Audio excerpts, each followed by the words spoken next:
ला हौला वला कुव्वता इल्ला बिल्लाहिल अलिय्यिल अज़ीम। अऊज़ु बिल्लाहि मिनश शैतानिर लईनिर रजीम। बिस्मिल्लाहिर रहमानिर रहीम।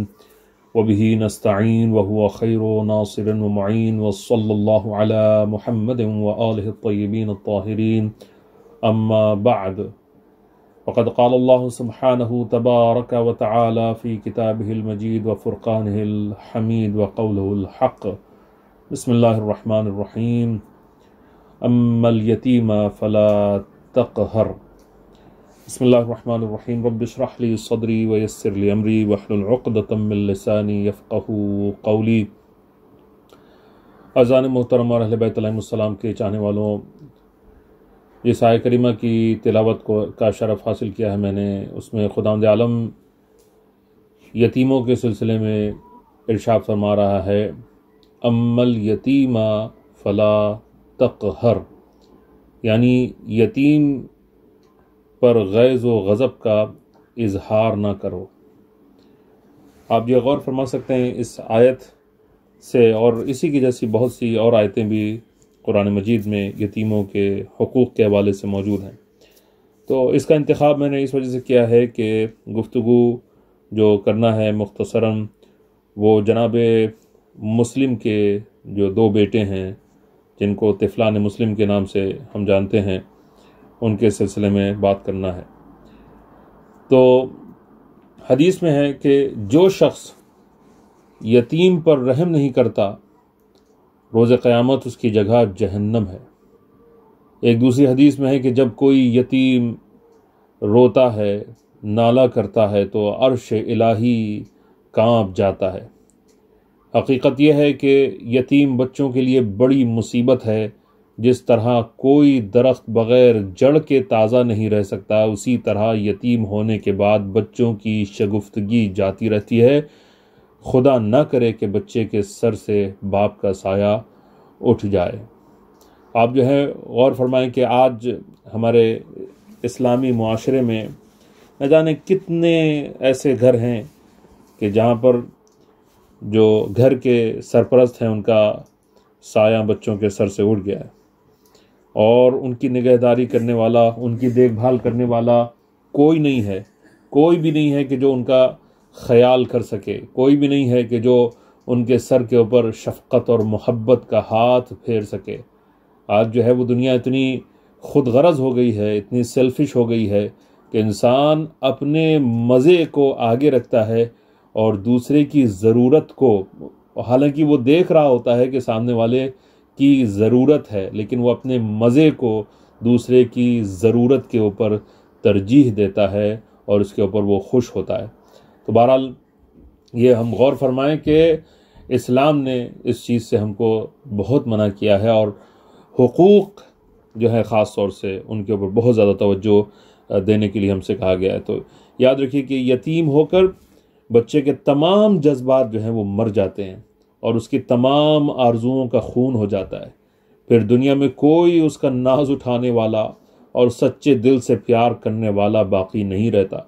इसलिए उसका दिल हद दर्जा नाजुक हो जाता है और वो बात बात पर आंखों में आंसू भर लाता है, और उसके आंसुओं को पोंछने वाला कोई नहीं होता है। लोग जो हैं कभी शायद एक यूँ कहा जाए कि तरहम और रहम की निगाह से देख लेते हैं, लेकिन फिर उसके बाद दिल आजकल इतने सख्त हो गए हैं कि फिर पलट के जो है वो उसके बारे में सोचते भी नहीं हैं।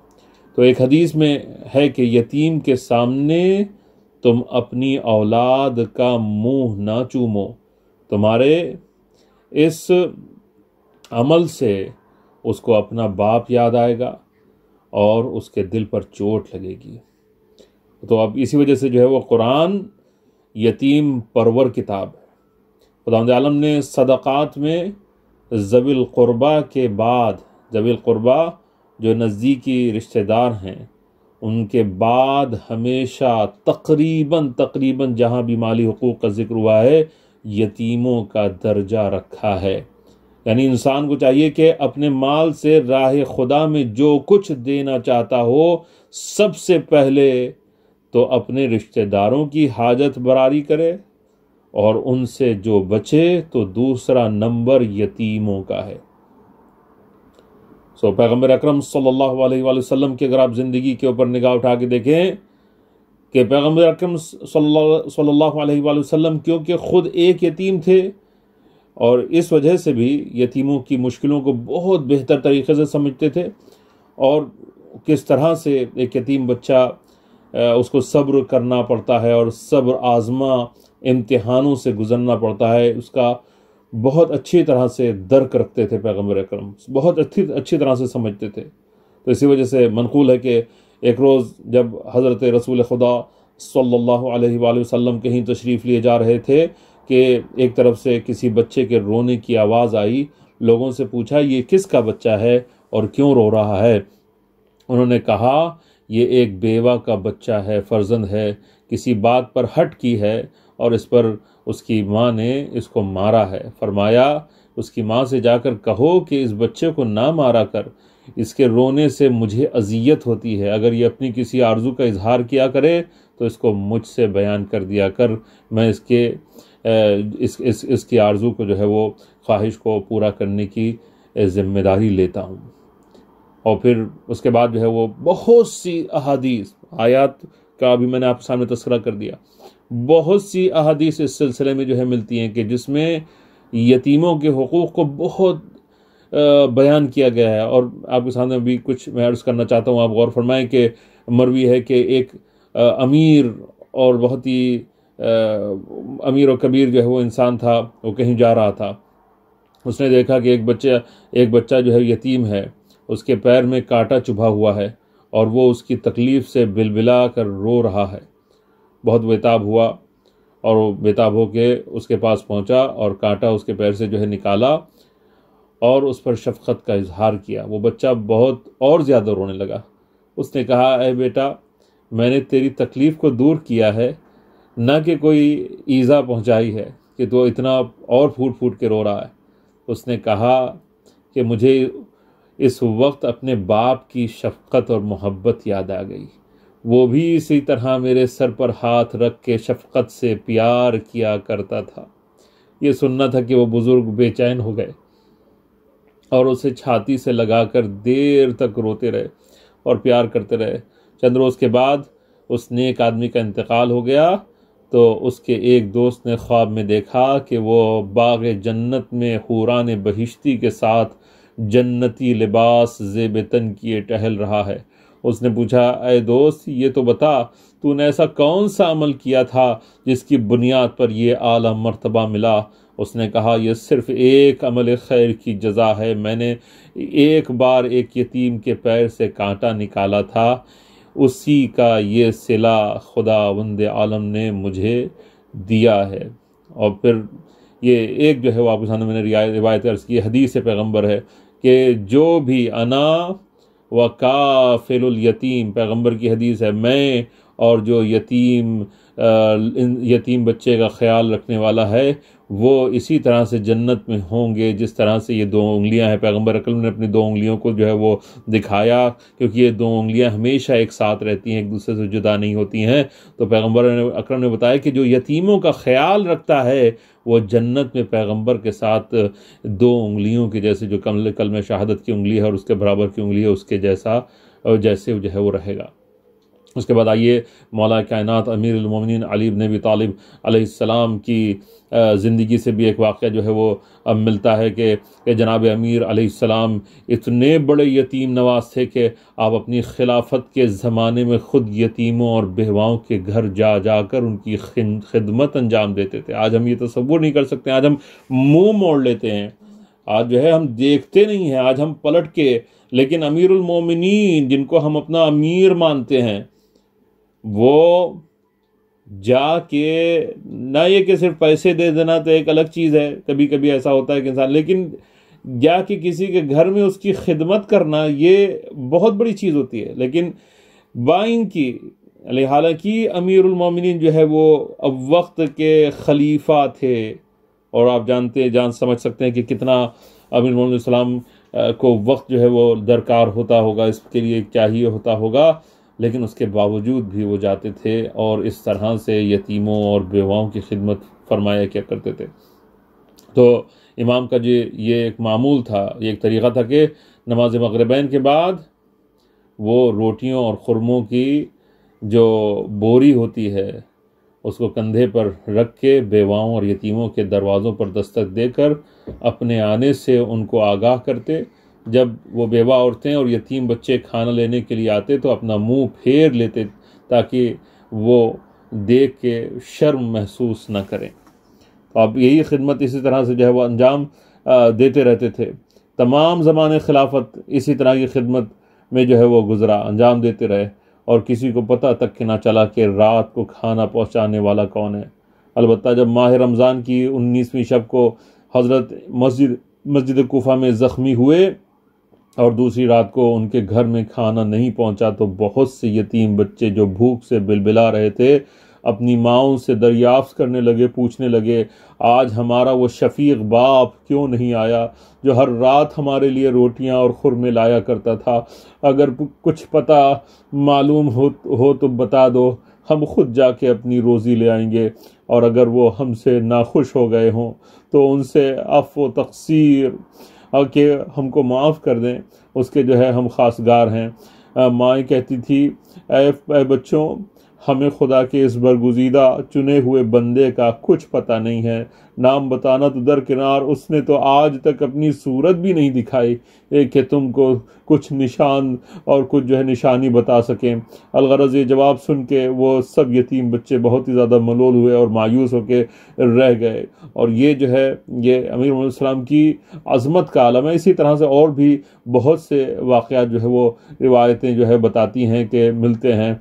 लेकिन यही सब जो है वो आप गौर करें कि मौलाए कायनात के जो इस तरह से नन्हे नन्हे छोटे बच्चों का ख्याल किया करते थे।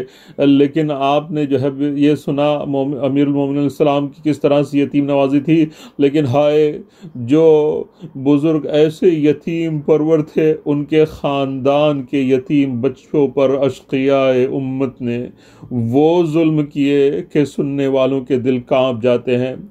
इस वक्त मुझे जनाब मुस्लिम इब्न अकील के दो बच्चों का तस्करा जो है वो करना है कि हाय उनके छोटे छोटे सिन थे, भोली भाली सूरतें थी, माँ और बाप से जुदा, आवारा वतन, दुश्मनों का मुल्क, ना कोई यार न मददगार, न मोनिस न गमखार, हर वक्त दुश्मन का खतरा, जान जाने का अंदेशा, किससे अपना दर्द कहें, किससे फरियाद करें। दोनों भाई बाप की शहादत के बाद कूफे की गली कूचों में भटकते फिरते थे। जरा कहीं पत्ता खड़कता था तो नन्हे से दिल थे सीनों में धड़कने लगते थे। रात जब सर पे आ गई और उन बेचारों को कोई पनाह की जगह ना मिली, डरते कदम उठाते ठोकरें खाते हुए चले जाते थे कि एक औरत दरवाजे पर खड़ी नजर आई। उसके पास जाकर मिन्नत और समाजत करने लगे, ऐ कनीज़ खुदा, हम यतीम बेकस और बेयार हैं, क्या ये मुमकिन है कि तू रात की रात हमको अपने घर में पनाह दे। उनकी भोली भाली सूरतों को देखकर, परेशान हाली को उसने देखकर उसने रहम किया और शफकत से पूछने लगी, बच्चों तुम कौन हो कि इस पुराशोभ जमाने में यूं मारे फिर रहे हो। डरते सहमी हुई आवाज से कहने लगे, कनीज़ खुदा, हम यतीम व बेकस व बेयार हैं, अगर तू किसी से हमारा हाल ना कहे तो अपना दर्द दिल तुझसे सुनाए।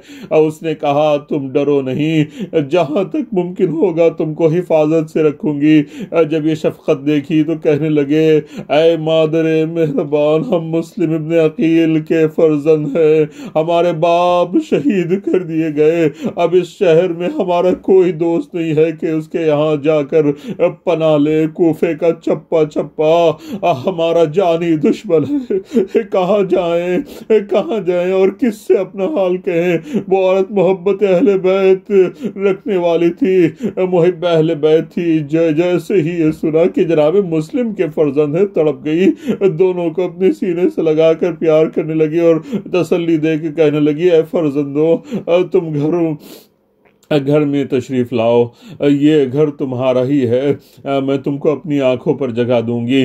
बस वो मोमिना दोनों को साथ ले गई, मुंह हाथ धोने के लिए पानी हाजिर किया, परेशान बालों से गर्द गुबार को दूर किया, फिर खाना लाके सामने रखा। बच्चों ने कहा हमको खाने की ख्वाहिश नहीं है, हमें कोई जगह बता दे जहां हम थके मांदे पड़ रहे हैं, कई रातों से हम नहीं सोए और आज दिन भर चलते चलते पैर दर्द करने लगे हैं। और उसने कहा मुझे सिर्फ इतना खड़का है कि मेरा दामाद जिसका ये घर है इब्ने जियाद का दोस्त है और आले रसूल का दुश्मन है, अगर वो आ गया तो न मालूम क्या गजब ढाए। बच्चों ने कहा रात ज्यादा हो गई है, शायद अब ना आए। बस उसने एक हुजरे में फर्श को बिछा दिया। दोनों बच्चों से कहा तुम यहाँ आराम करो, जो कुछ होगा देखा जाएगा।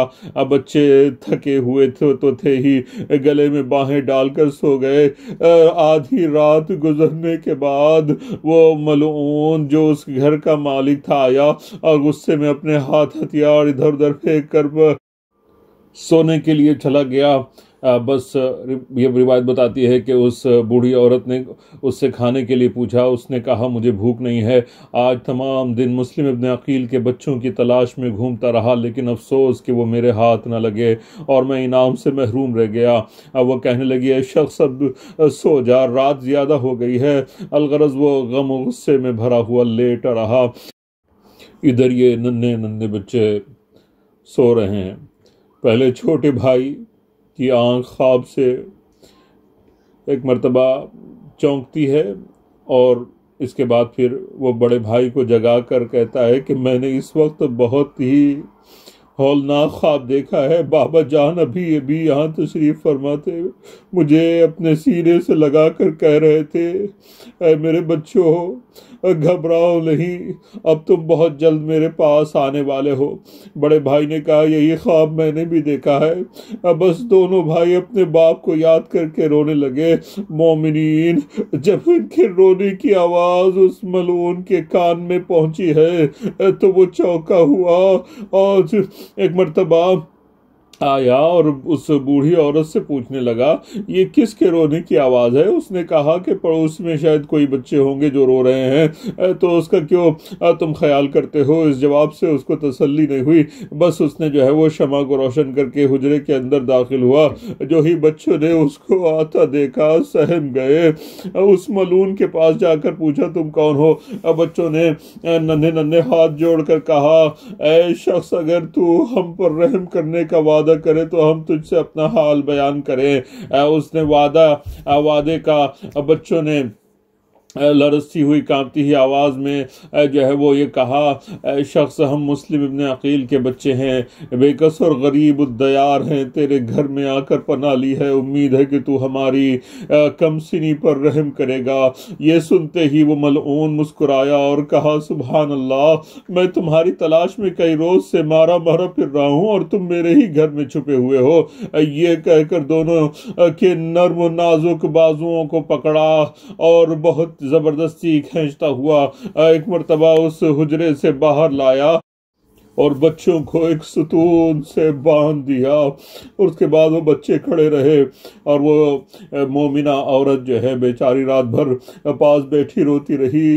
जब सुबह नमूदार हुई तो उस मलून ने अपने बदन पर हथियारों को सजाया, फिर बच्चों को खोला। उनके नाजुक बदनों पर जा बजा रस्सी के निशान थे। इसके बाद वो शकी दोनों के बालों को पकड़ के घर से बाहर जाने लगा। बच्चे तड़प गए।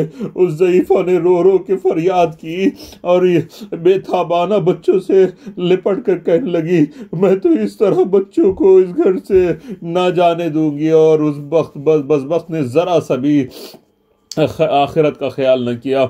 और उसके बाद रिवायत ये बताती है कि वो मलऊन उन बच्चों को लेके एक दरिया के किनारे गया।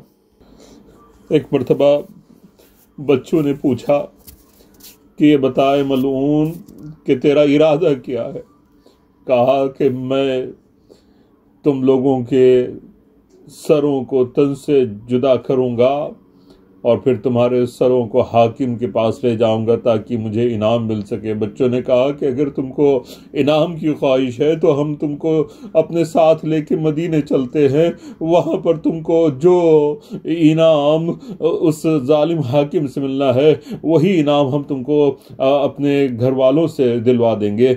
लेकिन उस मलऊन ने एक न सुनी। रिवायत के जुमले ये हैं कि एक मरतबा बच्चों ने कहा कि ठीक है, अगर तू चाहता ही है कि हमें कत्ल कर दे तो इससे पहले हमें इतनी मोहलत दे दे कि 2 रकत नमाज अदा कर लें। उसने तेवरी पर बदल मरतबा तेवरियां बदल के कहा, नमाजों से कुछ फ़ायदा नहीं है, ये नमाजें तुम्हारी मौत को नहीं रोक सकती है। बच्चों ने कहा, शख्स हमको मौत को टालने के लिए नमाज नहीं पढ़ना चाहते हैं पढ़ना है, बल्कि सजदे में सर देना और मौत से कब्ल याद इलाही करना हमारे खानदान का एक आईन है। उसने कहा, मैं तुम्हारे इस खानदानी आईन को पसंद नहीं करता। ये सुनकर बड़े भाई ने कहा, ऐ जालिम, तूने हमारा कोई कहना अब तक के नहीं सुना है। अच्छा, इतना तो मान ले कि पहले मुझे कत्ल कर डाल, क्योंकि अपने छोटे भाई का बहता हुआ खून मुझसे नहीं देखा जाएगा। छोटे ने कहा, पहले मेरा सर कलम कर दे, मैं अपने बड़े भाई क्या किस तरह से जो है वो शहीद होते हुए देखूंगा। अब बस उस शकी ने अपनी तलवार को बुलंद करके पहले बड़े भाई के सर को तन से जुदा किया, उसकी लाश को दरिया में फेंक दिया। लिखा है कि वो लाश उस वक्त तक के पानी के ऊपर तैरती रही जब तक छोटे भाई की लाश पानी में ना फेंकी गई। उसके बाद वो दोनों लाशें एक जगह हुए और भाई ने भाई के गले में बाहें डाल दी और दोनों भाई पानी में एक मर्तबा डूब गए। अला लानतुल्लाहि अलल कौमिल ज़ालिमीन व सयअलमुल लज़ीना ज़लमू अय्युम मुनक़लबिन यन्क़लिबून। इन्ना लिल्लाहि व इन्ना इलैहि राजिऊन।